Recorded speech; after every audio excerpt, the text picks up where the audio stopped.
Partageons les riches. Non, pas partageons les riches. Partageons les riches. Ouais. Travaillez moins, vivez plus. Quand tout va de travers, prends tout droit.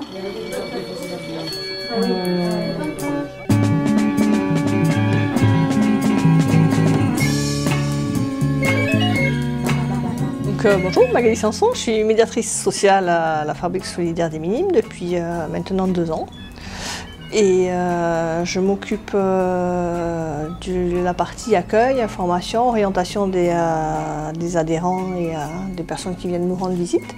J'anime aussi un atelier cuisine tous les jeudis matins, qui est suivi 2 fois par mois par un débat sur des thématiques de citoyenneté, de présentation d'associations dans le quartier, d'associations qui peuvent intéresser les adhérents.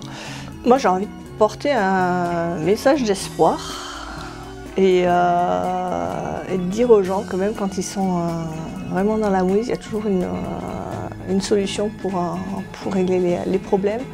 Et que si on n'arrive pas à régler tel problème, ben on fera en sorte qu'ils aillent mieux et donc que ce problème passe au second plan et ne soit pas quelque chose qui les ronge de l'intérieur en permanence. Le projet m'intéressait parce que c'est une maison de chômeurs, ça prend le chômage dans sa globalité.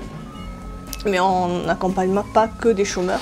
On a vraiment un public intergénérationnel entre 6 mois et 90 ans à peu près. Donc c'est ça qui est intéressant, c'est qu'il y a une richesse du public, une richesse des situations rencontrées, des parcours sociaux, culturels. Donc, partager mes idées au niveau de l'environnement, que les gens se rendent compte du bien fondé de manger du local, de manger des produits qui ne soient pas trop bouffés par les pesticides, parce qu'il y a un côté après santé qui est important. Et du coup, de partager mes valeurs d'humanisme et un petit peu utopiste aussi. L'association maintenant est reconnue dans le quartier. Donc quand les gens viennent, ils savent qu'ils connaissent notre professionnalisme et la qualité des rapports qu'il va y avoir ici. Donc c'est plus facile de porter un projet avec les habitants que d'arriver, quand on arrive dans un quartier qu'on ne connaît pas forcément, que les habitants ne nous connaissent pas, pour les faire participer, c'est plus dur. Des fois, effectivement, on a le poids sur nos épaules, on a l'impression qu'on ne va pas y arriver parce que les administrations, les financeurs ne suivent pas forcément, ou quand ils suivent, il faut relancer et ça met du temps. Et en même temps, on a l'impression d'être avant-gardiste aussi dans ce qu'on propose et on a envie que ce qu'on propose rende la vie meilleure aux gens. J'aimerais bien que les gens ils se mobilisent en fait, et puis que les gens arrêtent de râler. Et donc, mon père était dans l'Himalaya, donc le Sherpa pour moi c'est le Sherpa de l'Himalaya qui porte, mais qui aussi fait la première montée avec les guides avant que les grimpeurs arrivent, les touristes arrivent. Il y a un côté d'ouvrir le chemin qui est important et dans lequel je me retrouve aussi. Je pense que c'est important qu'on arrête de se dire que le gouvernement fait n'importe quoi, qu'on en a marre de Hollande, qu'on en a marre de Sarkozy, qu'on en a marre de tous ces hommes politiques et qu'il faut vraiment bouger. Et c'est dans la rue où il faut être pour dire son mécontentement. Et c'était un slogan qu'on avait écrit avec Bénédicte la semaine dernière, la révolution c'est maintenant. Voilà. Avec Hollande, le changement c'était maintenant, on a bien vu qu'il n'y avait pas de changement, donc maintenant c'est à nous de faire bouger les choses. Le respect de la personne, le respect de ses opinions politiques, de sa religion.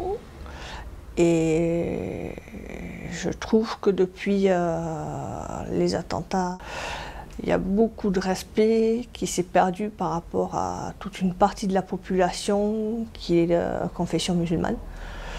Et c'est difficile à vivre pour eux, parce que l'islam est systématiquement assimilé à du terrorisme, alors que ça l'est pas. Et moi, ce que je regrette vivement aujourd'hui, c'est qu'on continue à dire que les terroristes sont des musulmans radicalisés. Les terroristes font partie d'une secte. Donc il faut appeler les chats un chat, et Daesh, c'est une secte. Ça n'a rien à voir avec l'islam, et ça, on ne le dit pas assez.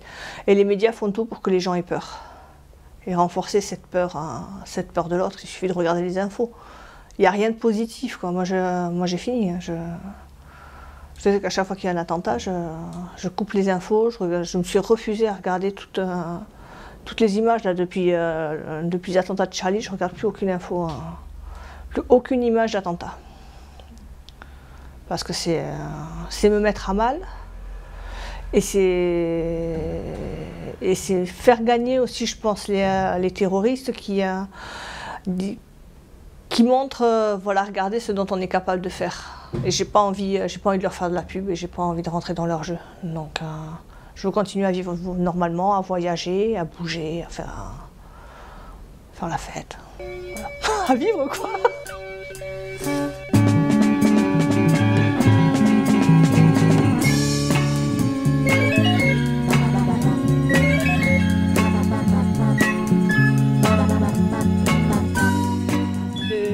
J'ai du mal à m'intégrer dans des grands groupes, mais c'est vrai qu'à mon niveau, si je peux militer auprès des personnes avec lesquelles je suis en contact, je vais le faire.